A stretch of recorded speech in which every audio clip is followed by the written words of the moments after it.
really. And thank you very, very much for having me along today. The plan, all going well, is that I won't talk for a full hour. My intention is to talk for, say, 40 minutes, and then I hope that we can have a bit more of a discussion at the end for the last 20 before I run off into the Scottish darkness.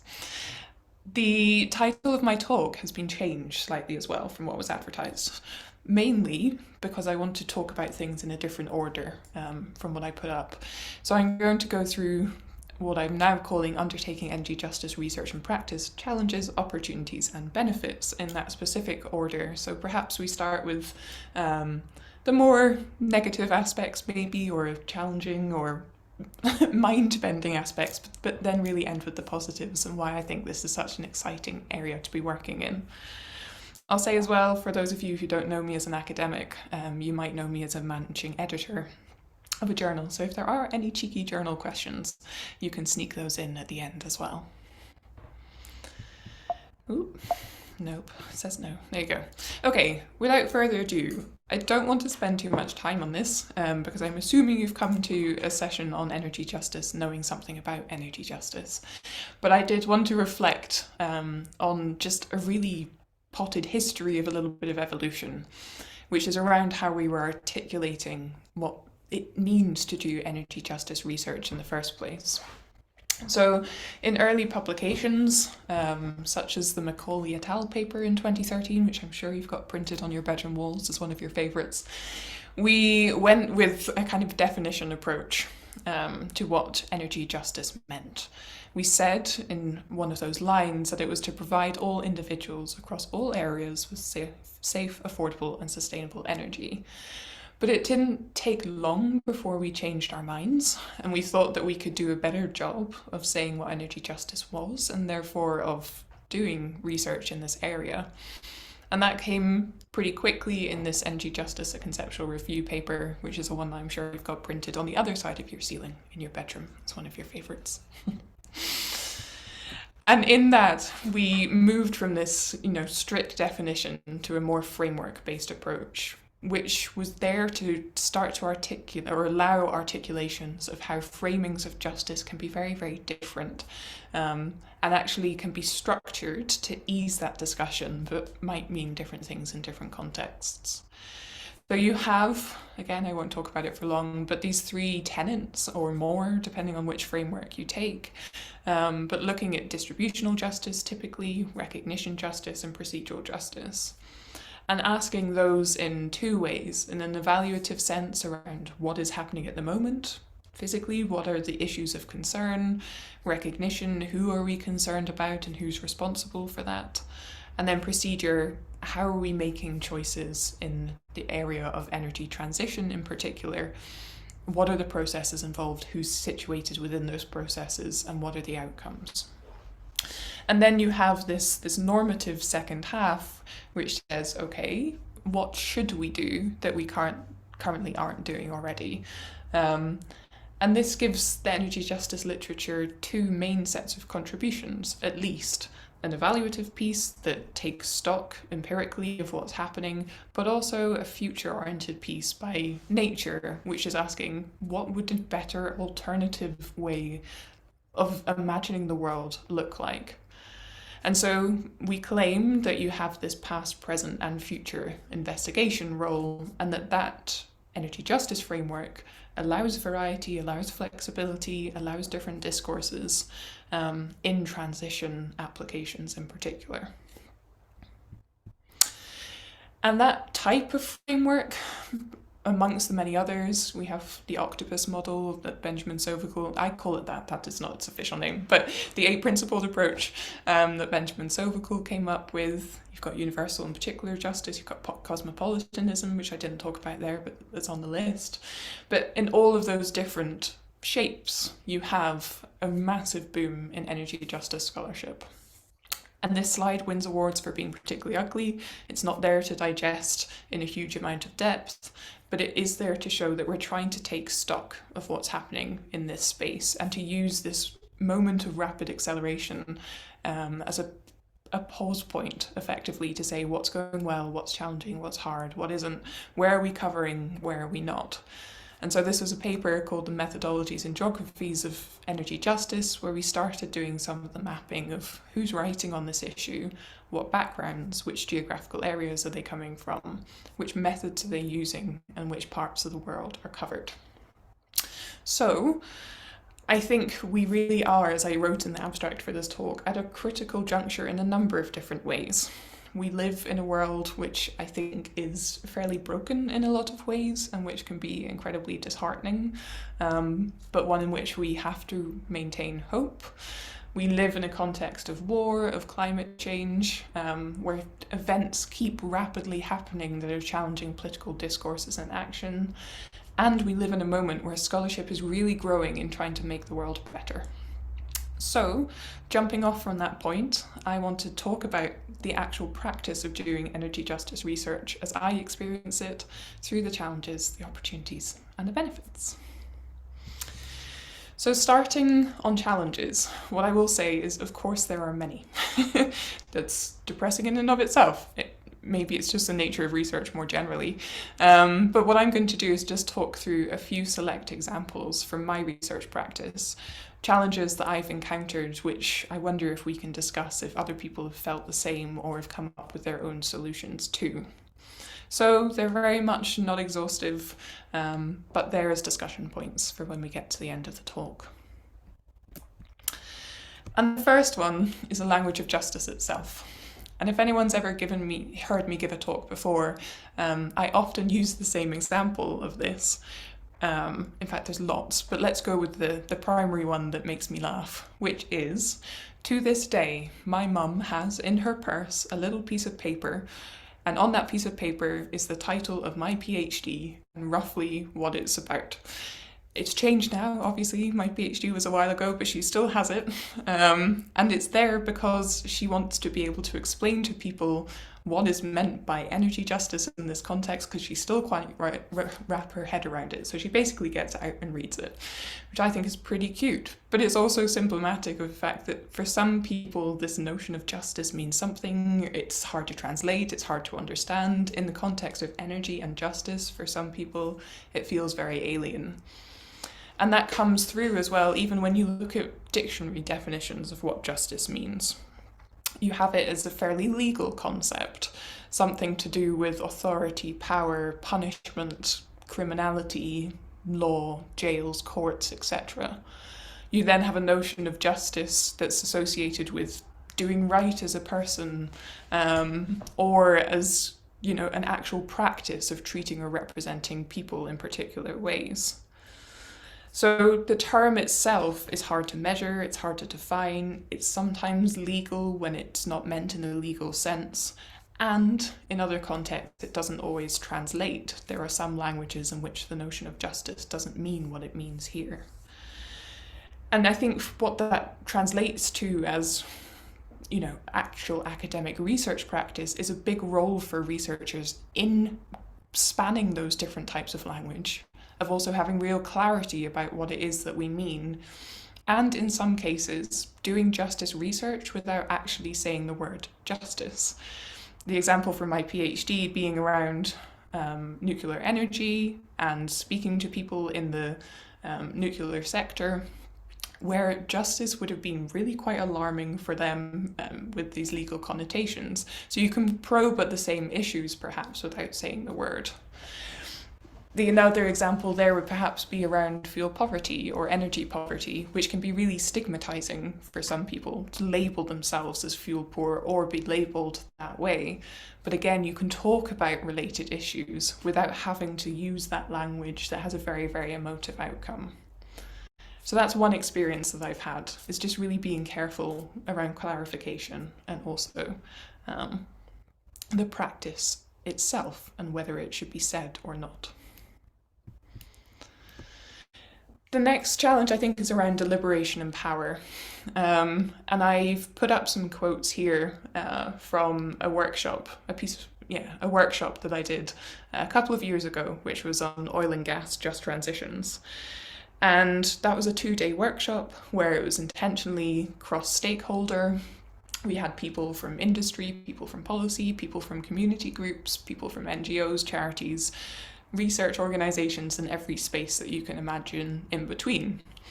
And after the first day of that workshop, I got a really, really angry email from one of the participants, which had these quotes, amongst others, that said, for example, there are only 5 women, whereas there are 4 men whose names began with M. This isn't representative or balanced in terms of who you might be speaking to.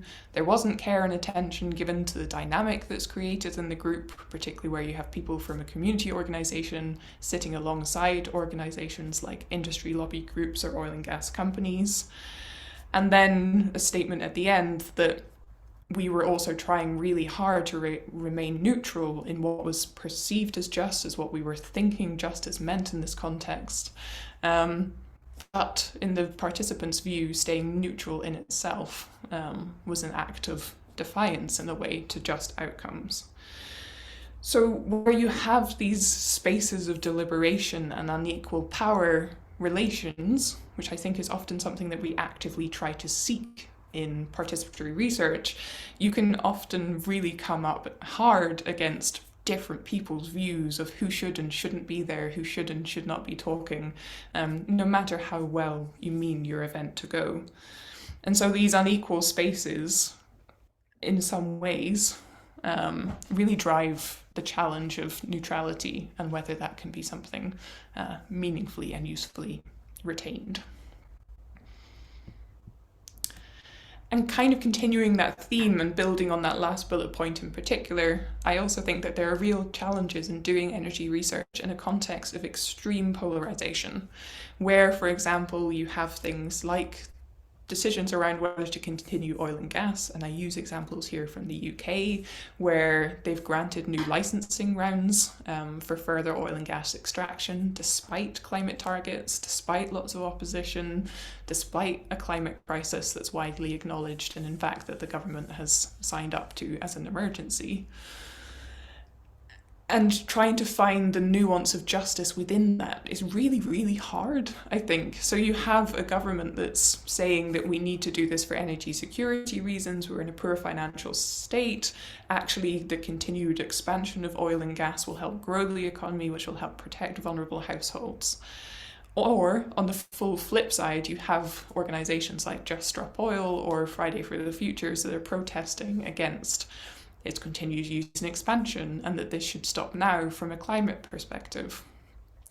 And I really have found that trying to find a middle ground where there's common rationalities, or trying to merge those different understandings of what is just and isn't just and hold those deliberative spaces is incredibly challenging, and made more challenging perhaps by the way in which things are represented in the media. And again, this pushes our limits as academics. I think I went through the university system believing that the ultimate outcome that I should be performing as a scholar is one of impartiality, where I can go out into the world as totally detached, do my research, put across an impartial view of what's happened and let the world judge the outcomes. And of course we know that that's absolutely ridiculous. We have our own positionalities, backgrounds, experiences, analytical lenses, etc. And again, when you're looking at the types of challenges that we're facing in society, you can see that coming to the fore. If you look at the image on the right-hand side at the top, you have the organisation Scientist Rebellion, for example. And I was recently at a conference in Trondheim, Norway, where Scientist Rebellion came along and they did a training session for the participants of the conference in how to peacefully protest. So we were effectively, and it was voluntary, but we were effectively taught how to blockade a road, the types of things that would be happening, who would be involved, what you should say to the police, etc. And I told one of my friends from home that I was doing that, and his face fell to the floor. He was so shocked that an academic working in an institution who he perceives is funded by the government should have any sort of opinion or should be contemplating taking any form of direct action.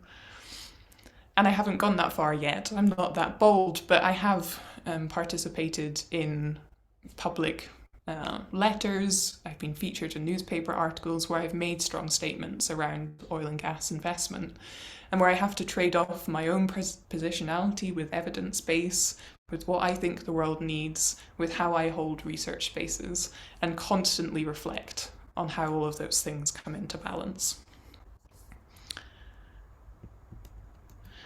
We also have, I'm nearly done on challenges, I promise, but there's just so many interesting examples to draw on. But I think you also, in energy justice research, have difficulties these days around granularity versus generalization. So here, one of the examples that I'll draw on is around fuel poverty, transport poverty, and double energy vulnerability as something that sits across those two spaces and unites them. And I'm saying this partly as someone that sits on the Scottish Government's Fuel Poverty Advisory Panel, where our job is, as a panel team made up of just 5 people at the moment, to effectively hold the government accountable for reaching its targets on fuel poverty. And this chart that you have on the left-hand side with the multiple shades of red is one where we were trying to think of a way of looking at people not just as vulnerable to fuel poverty or transport poverty in one way, but vulnerable in multiple ways. So if you start on the top left-hand corner, you could, for example, be living in an urban area and have a single socio-demographic vulnerability. By that we mean you could, for example, be a low-income household living in an urban centre, which means that relatively speaking, you're not as vulnerable as someone who has multiple vulnerabilities and lives in geographies that are typically more peripheralised and marginalised. So going back to down to the dark section, you might have, for example, a single parent on a low income with mobility problems living in an isolated village. And this speaks partially to the growth of intersectionality literature in particular to say we can get more and more and more detailed about who is particularly vulnerable to energy injustices, in this case through fuel poverty. And we can therefore talk more and more and more to targeting support. But actually, when you try and translate that to policy practice, it gets really difficult to say to a government that has high-level fuel poverty targets that they should be looking at all of this level of complexity and granularity, that they should be able to catch the person that's vulnerable in those multiple intersecting ways at different times for different reasons that are constantly shifting. And actually, when they're looking at a higher level of statistic, and I put the phrase on the slide, it's not sexy enough, because this is something that I was actually once told by a representative of the government when I was talking about energy justice. They said the term energy justice isn't sexy enough. And by that, they meant that it was really hard to define, that there was too much contrast within it, that there was too much inconsistency in how people defined it, that it wasn't measurable. And in the same way, sometimes those really, really granular details are very hard to measure. So actually the preference in policy formulation is this broader lens on fuel poverty in this case, which sometimes can be as simple as saying that there's a 10% of income expenditure threshold. If you spend more than that, you're fuel poor. If you spend less than that, you're not. So there's real tensions and trade-offs. And again, you can think of other examples in your own practice of how that manifests. And then, of course, there's the geography aspect to this. I think this is my last challenge, but this isn't one that comes, isn't one that comes from my research practice per se. It comes from my university education and where that happened and everything that was going on in that context. And I say scalar tensions here in recognition of the fact that there will always be, or typically are, different definitions of energy justice according to whether the view is taken at a local level, a national level, or an international level. So I'll walk you through an example. When I was at university, in the University of St Andrews, as was mentioned in the introduction, which you should visit if you haven't been to already, there were proposals at that stage to build a wind farm. A small wind farm, about 6 turbines, which would be situated not so far away from town, up on a higher elevation, about 6 kilometres outside the main town itself, which isn't particularly big. And at the time, that was proposed by the university to help meet its net zero and low carbon targets, and was generally very, very well received by the university population. But it wasn't well received by the local population. You had communities around Boar Hills, Kingsbarns, Anstruther, and so on and so forth, which are further round to what's called the East Nook of Fife, who were really, really strongly opposed to this because of the visual element that it would have largely for what is effectively an incredibly beautiful part of Scotland, with lots of little fishing villages which have very, very long, well-steeped histories of remote fishing industries. So effectively it came to an impasse. University wanted it, local community didn't. And in the end, the government had to step in, Scottish government, to say, we'll veto the local community, those in opposition, I should clarify, not all of them were, but we'll veto that local community concern and we'll go with it because it helps the university meet its targets and it helps the government meet its targets as well. And that planning permission was granted in 2013 for these wind turbines to be developed. But what's not featured on the map is just north of St Andrews, you have the Lukers military base, which is RAF, or Royal Air Force, and sometimes I think Army. It might even have changed over now. And the military base, post-planning permission, said, nope, you can't do this because of the radar interference, that it might scramble some of the satellite and radar navigation and safety software for the aeroplanes. And that has been going on now since 2013, with the university reapplying for its planning permission in 2020, but still not getting any further forward. And in each of those different case studies, or communities rather, you can see the rationale for justice. You've got a university that wants to meet net zero targets, help lower energy bills for its residents, and for its building stock. You've got a community that perceives justice in terms of visual disruption and disruption in terms of cars, vehicles, construction, etc. You have a military base that views justice in terms of its right to protect its citizens without interruption from infrastructure, and you have a government that's working to do renewable transformations on a much grander scale. In this case, in Scotland, often in favour of energy security and self-protection against global markets. So justice must be reconciled across all of those different levels, and there are tensions and trade-offs and decisions have to be made.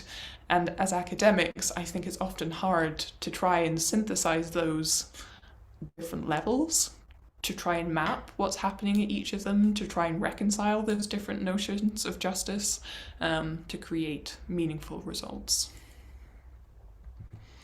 Okay, I'm hoping that wasn't too depressing. By minimizing the little screenshot that I have of all of your faces, I can't see if you just look like you're crying or if you're having a nice time.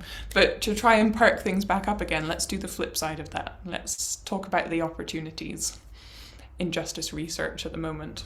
And again, there are many, many opportunities, but these are just a select few, which I think are areas in which practices of energy justice research have real potential in its next phase of development. The first is around politics. And it is a crisis case study in a lot of ways. Listening to the news on a daily basis is an incredibly challenging thing, I think, as we reflect on all of the different political backgrounds that we come from. But I also see it as something of an intervention opportunity. And again, this comes back to my own reflection on my positionality, the purpose of energy justice research, and to some extent, whether I advocate openly for what I believe. Examples on the slide for people who may not know them. On the left, you have Rishi Sunak, who is the current Prime Minister in the UK, based down in Westminster, London, who very recently rolled back on all of the net zero targets that we had for things like the phase out of petrol and diesel cars, increases in targets for energy efficiency, transition away from gas boilers into heat pumps, etc. He rolled back from those, despite all of the climate warnings, in his justification, partially to protect households from higher costs, which many, many people would dispute the logic of, given that costs in my opinion, will get higher in the long term. Next to him, you have Humza Yousaf, who is currently the head of the Scottish Nationalist Party, so representing the Scottish Parliament, who's very much in favour of retaining all of those targets and obtaining those net zero goals. So there's a big polarisation happening at the moment, and actually quite a few people are taking Rishi Sunak and the Conservative government to court to see if what they're doing is legal. And there are points in which academics can weigh into that conversation, where if we join panels like the Fuel Poverty Advisory Panel that I'm part of, or whether we publish in those news outlets or write letters giving our opinions, I think we can actually give a lot of research-led evidence to which side of those different deliberations and viewpoints are most likely to be the correct, or at least evidence-based ones. And there are extensions of that. I'm aware that if you're not all American, most of you probably are. And they are academics that are really, crossed into the other world to some extent. So on the top, you have the amazing Shalanda Baker, and this is the bit I'm going to have to read because I'll never do it justice if I try and do it from memory. But she's now Director of Office for the Economic Impact and Diversity in the US Department of Energy. And you have Tony Reams on the bottom, who I'm sure will be familiar to all of you, who's Principal Deputy Director of Office of State, Community and Energy Programs, and was formerly Deputy Director of Energy Justice. And I will take my hat off to the US for having at any stage a Deputy Director of Energy Justice and a Director of Energy Justice, because it just shows how strongly that academic background, in Shalanda's case in Mexico, in Tony's case, a lot of it in Michigan, around household experiences and ethnic marginalization, how that has translated directly into policy and the creation of these posts, which can do something really, really exciting. We don't all have the capacity to make that change, but it does seem like an opportunity to really talk to politics at a moment where it needs it most. This is something I'm also really passionate about. It's when we make justice interventions.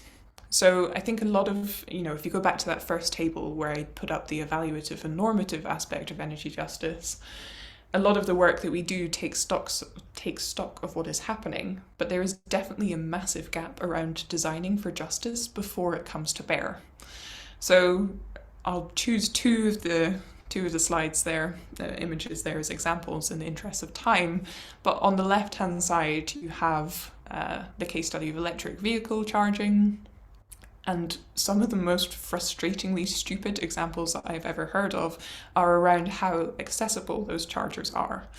So in the county of Durham, north of England, for example, a lot of the car parking spaces are really, really tight together, and a lot of the chargers at the end, which means that for anyone with mobility issues, including wheelchair users, they can't get access to the charging infrastructure in a safe way without endangering themselves, and in some cases without having to go into traffic to go all the way back round. And that marginalizes big sections of society. It makes it disproportionately more likely that those people suffer the ill effects of various different potential accidents. But if you were to have anticipated that, the needs of those different vulnerabilities and users in advance, it needn't have been a problem at all. The second example would be around smart metering. I'm not sure how diffuse smart metering is in the US, but in the UK, it's waxing and waning and not going very well at all. And there are numerous different examples of where the types of infrastructure that we're putting in don't function for everyone.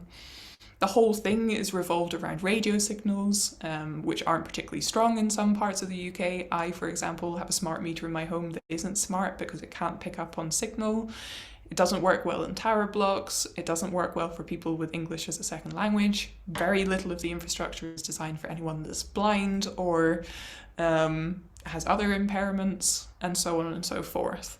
But if you were to anticipate the users in advance, again, you could have designed the entire system so that those things were at least minimized.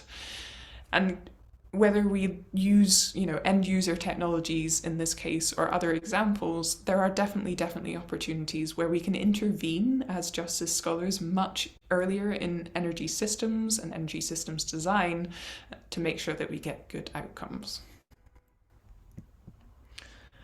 And then, as one of my biggest bugbears in life, it seems that a lot of targets and policies are introduced into the world without any conception that you might actually have to evaluate, monitor, and check how they're going. So I can give the real example here of the fuel poverty targets in Scotland, where there is no evaluation and monitoring framework for how those are obtained or whether it's going well. There are 55 different aims listed within the fuel poverty strategy, and again, literally none of them have any associated actions or follow-up protocols alongside them. And that's not even just the case with like one discrete target, it's the case with entire energy systems, where we often have phases of evaluating and monitoring how, things like procedural justice go around the construction of energy facilities, but we forget that those energy facilities have a life cycle, and you might want to evaluate, monitoring, and engage towards the end of that life cycle as well.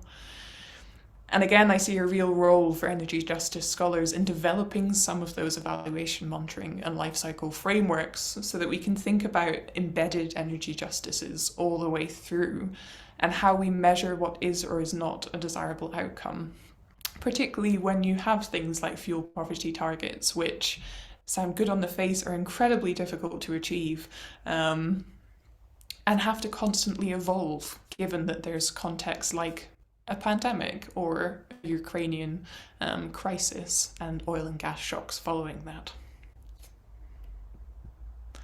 And then my last one, and I'll wrap up soon, is the real role of energy justice scholars, I think, in specifying our imagined futures.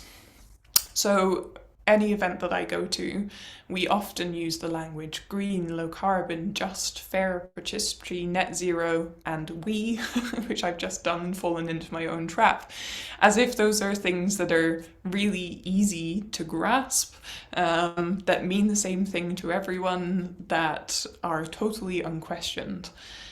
And they aren't. They are incredibly complex in and of themselves. And there's a role for academia in exposing, I think, what those potential futures look like, who's involved, helping to articulate what those terms mean for whom and by whom, what processes are involved in getting there, and which trade-offs exist in those spaces. So absolutely a role for academia in specifying, problematizing, and unpacking what is often assumed to be, known. Okay. The benefits, I don't want to dwell on at all. Well, I do, otherwise I wouldn't put in slides, but I don't want to dwell on at length. I think there are really, really obvious reasons to do this. The right reasons are why you're attending this event and why we're interested in this topic. And some of them around what ought to be. The knowledge that the types of energy systems that we have don't function for all, and that we are in a transition where things can be better. And the transition is one that I articulate, and which Bruno and Frank articulate as being a very, very purposeful one, where we're intending and pursuing from the outset to reflect an explicit set of societal expectations or interests, i.e. we are all part of specifying that imagined future, and saying what ought to be different in the future compared to what it is now. And there are massive benefits in being part of that discussion, which are very, very motivating. We also have the benefit of what can be, where, it's a jokey cartoon, but it does show that we know that there is a potential to create further energy independence for countries, further sustainability, more livable cities, things that are cleaner and things that are better. And I think energy justice probably is part of that discussion, and again can help create that future if we keep on pushing. But I just wanted to include a segue there to say it's easier to talk about injustice than it is justice. So as part of thinking about the benefits and what can be if we do this scholarship well, we also need many, many more good practice case studies to draw on and lessons to share across the research community, both in terms of research practice but also practical outcomes. What goes well and why for who, and can that be replicated or upscaled? We also have what will be if we keep, as I put it, which is as a summary of this presentation as a whole, if we keep normalizing discussions of how hard it is to do research in this space, to share that best practice, if we keep reflecting carefully on positionality and whether we see ourselves as advocates within energy justice research and practice, if we keep highlighting tensions and trade-offs, showing those examples, asking difficult questions, and maximizing opportunities. And I refer here to a paper where we give examples more tangibly of what that means at the end, where we can have more impactful energy justice research, and create those types of futures we want to have. So, many thanks for listening and for joining the conversation. As I promised, I've left a little bit of time for questions, or more profitably discussion. Thank you very much.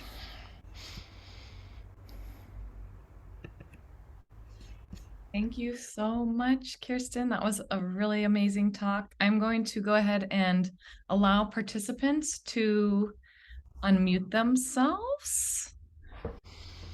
Now and begins. I think you all can unmute yourselves. So go ahead and raise a hand or just speak if you would like to ask a question.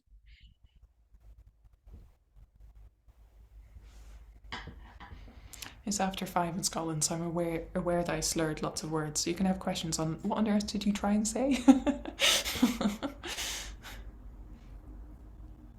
I do have a question, but I would like others to go if they have pressing questions. Anyone? Anyone? Or experiences, I guess. So I'm not alone in some of my challenges, maybe. All right, I have a question. I'm going to go.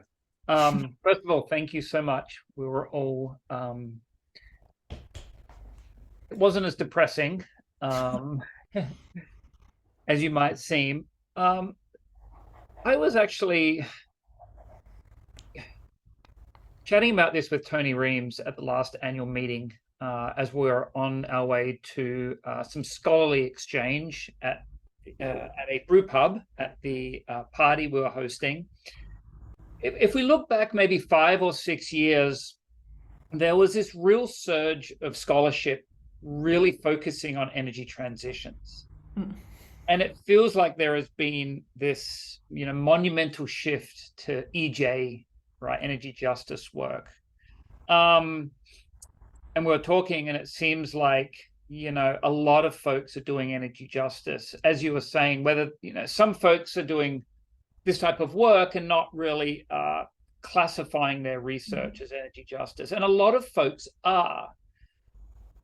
Is there a little bit of a risk here that this, EJ or energy justice is seen as a buzzword or a trend, or that there is a little bit of sort of, I don't want to say inauthentic framing of their research, but as a strategy to boost citations and et cetera, et cetera. What are your thoughts there? Yeah, I think you're absolutely right, and it does happen. So, in a recent paper that I put out with colleagues from Norway, we looked at energy democracy and energy justice side by side. And it's got buzzword in the title of that article. But one of the things that we did was to look at, in our sampling, whether people used, for example, energy democracy or energy justice as a keyword, but never substantially followed up with it in their research. And it happens all the time, because it's like academic clickbait, right? The most fun you can have is finding articles that hit that keyword or don't. So yes, I absolutely see that there is a potential trend towards that. And I also actually think that energy justice is on its way out, at least in UK scholarship and UK practice, which is something to be really critically aware of and why it's happening. Some of that's an internal shift, and academics have a tendency to do this themselves, is to constantly reinvent, to find a niche. You want to be the person that came up with the next term. You want to be the person that broke the energy justice framework and added a new tenant. You want to be the person that, gets most highly cited for that one paper that says it's all, excuse my language, shite, and does something totally different. So that internal drive is one that we can, I think, as a community of scholars, be very, very critical of, and how much that's necessary and useful. But looking at the alternative perspective, is this massive peak in energy justice research dying off because it's not useful in practice? Possibly. Is it because that term is so hard to measure and not sexy, but things like the just transition somehow are, and the just transition is taking over here? So internal and external reflexivity will help us, I think, find a pathway. I'm not too wedded to the concept if it's not going to serve the purpose that it's intended, and we all need to be careful to make sure that we're really doing the types of research that we're claiming that we are. Absolutely. Thank you. Yeah, there's a question in the chat from Rachel Walters. So how do you find best to address the challenges you face, e.g. from participant that you spoke to, etc., to ensure representation of the population and can address the justice and workshop discussions, etc.? This, oh Lord, it's such a good question, and I don't think there's an easy answer to it. One thing I will say is there is no equal representation. So this, I shouldn't say this, I never disclosed who it was that wrote those angry quotes, but for example, they were trying to say that we should have had more females in that workshop. The nature of the oil and gas industry and all of the voices involved is majoritarily male. I can't change that as a researcher. I want to make a space for equality, diversity and inclusion, but I cannot artificially bias a sample towards having more women just because I think that's the right thing to do, because there physically are not as many female workers. I would have to really target them in a questionably ethical way in order to get them on board, some may say. And with the best will in the world, no matter if you invited 50%, the chances are that people will drop out and you might end up with an unequal balance on the day for a range of reasons. And because of the type of world we live in, it might be that those reasons mean that typically more women drop out than men in normal Western domestic cultures, childcare and responsibilities, etc. So I think we can, in two ways. One, think about our role in driving equality, diversity and inclusion very openly and explicitly, and questioning that, but also in some ways take comfort that it's not fully our role to do that we are there to lead, to question, to exemplify inequalities and injustices, but we cannot create spaces of perfect equality if they just don't exist in the first place. Yet. Maybe by the end of our career. I'm wondering if that answers all of your question. Yeah, one more little bit to that is also, in that workshop, we gave like a local community organisation a platform against an organisation like BP, British Petroleum. We had them intentionally on an equal level. And we had facilitators in that space to try and give them equal balance. Whether we did that right or wrong is, I think, only something that you can tell in the outcome of the workshop, people's interpretation of it. And actually those deliberative spaces take more than days. They take weeks and months if you want to get a fully shifted move. I shouldn't read at the same time. Bill, your last answer. How do you define the just transition and where do you see that academic space evolving to? Good question. I would love to be able to define it. I think just transition has very, very different meanings these days. You've got the International Labour Organization meaning of it, which is often fossil fuel workers in particular, and looking at them as a special group of interest. Or you have a much broader framing of a just transition, which in some ways is arguably not that distinct from energy justice at all, which is this whole systems approach, source to sink, looking across different temporalities, geographies, social groups, etc. And I see real tensions in how that terminology is reappearing, both within academic scholarship and beyond it. So in some ways, I think academia is being pulled into the just transition because it is popping up in policy language, at least in the UK and Europe more explicitly. So to some extent, we're having to reinvent ourselves. And where that is happening, I again think it's a really critical juncture for energy justice scholars to say, well, what is different? Are we using the same frameworks in a new context? Are we adding new tenets or principles? Are we ripping up the rule book altogether?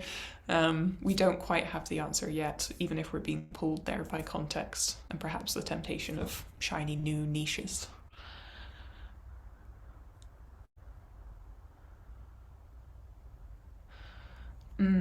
Okay.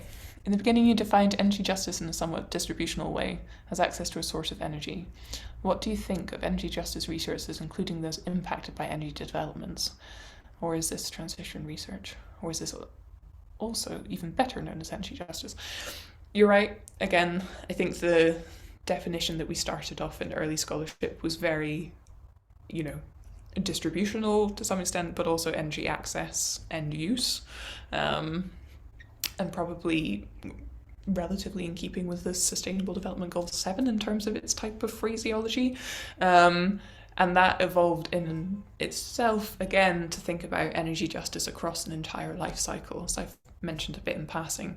And by that, we mean that we see injustices emerging from resource extraction, cobalt mining, for example, for electric vehicle batteries, all the way through to waste streams like solar home systems or radioactive wastes, and so on and so forth.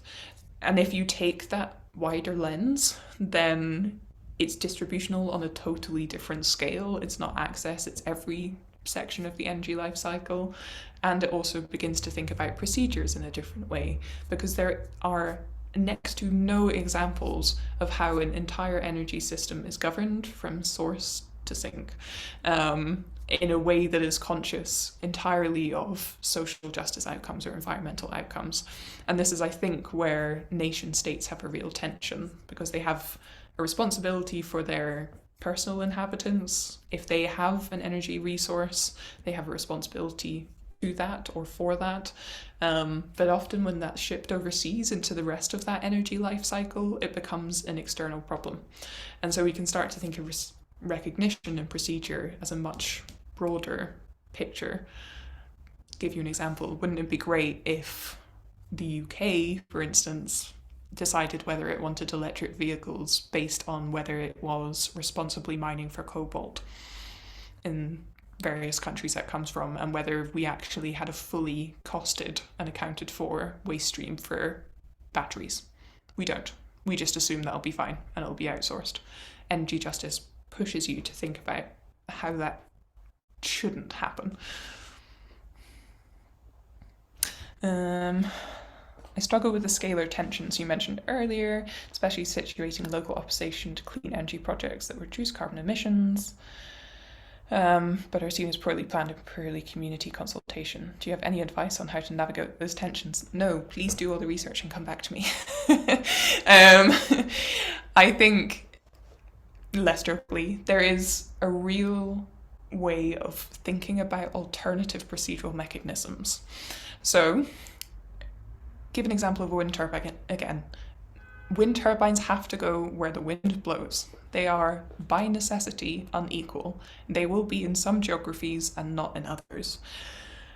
And those geographies that have to take that unequal burden may or may not be more or less receptive to those if the procedures put in place are fair, and if people are recognised appropriately for having to take that burden, for example, by having community benefit schemes, for having community ownership, etc. So it's maybe where procedural justice comes into its strongest importance, is where things have to be unequal, and where, again, you could think about ripping up, if you want to be very revolutionary, the entire system in which it's done by dissolving, for example, the necessity of that national scale and saying this is ultimately a local choice of community ownership. That would be one model through which the scalar tensions could be reconciled, because you're devolving the scale of ownership and decision making. Just one example, but I know I more seriously mean I'm still playing around with that. And I really do welcome everyone's input into that area of scholarship in particular.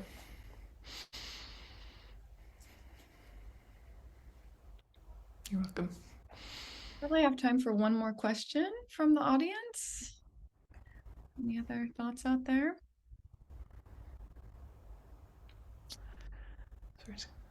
Question from Rachel.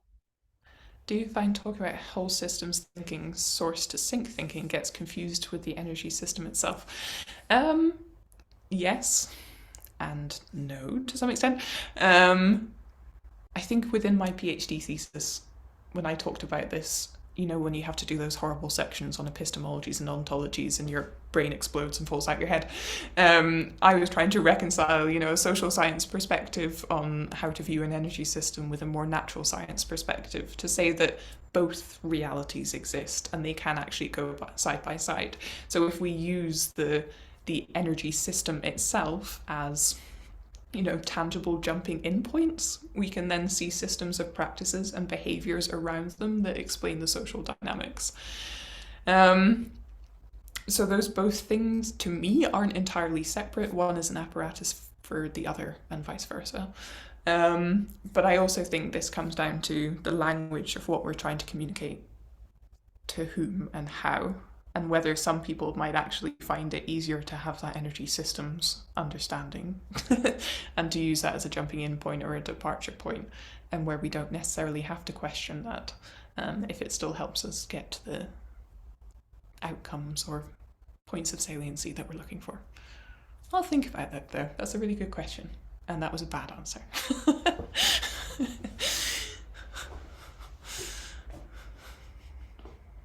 All right. Well, that brings us to the end of the hour. I want to be respectful of your time, but a huge thank you to you, Kirsten, for a really inspiring and interesting talk. And thank you so much for everyone who came and for your great, thoughtful engagement and questions. That was a really nice discussion. So yeah, thanks to everyone. And please stay tuned for more EESG updates.